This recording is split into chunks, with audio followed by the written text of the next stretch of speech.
Шахиттер шірімейді. Шахиттердің көрінісі дәл қазір осындай келісте болады. Кеше түнде Мадина өте салқын еді. Бүгін күн өте ыстық болып кетті. Көрсеңіздер болады. Меккеге қарағанда Медина шамал салқында болады. Если келетін болсаңыздар, аса қалың емес, орта темптегі альфика сияқты, жепір сияқты сондай бір киім алып алсаңыздар абзалдау болады.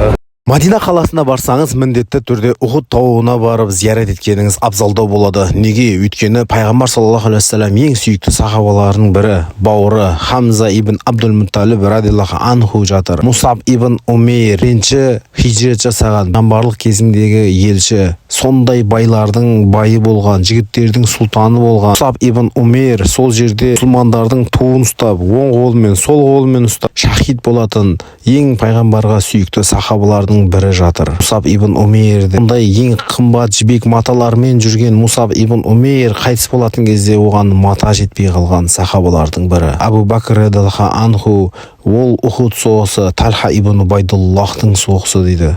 Неге?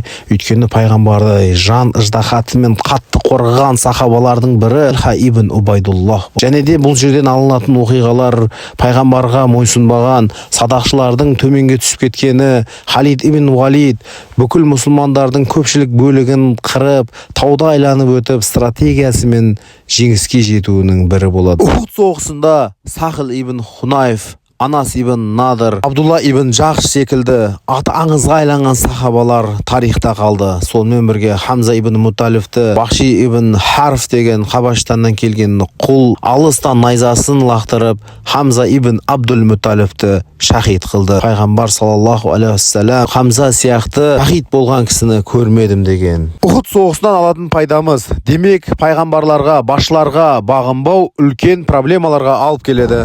Тарихта болған осы көргендеріңіз осылай.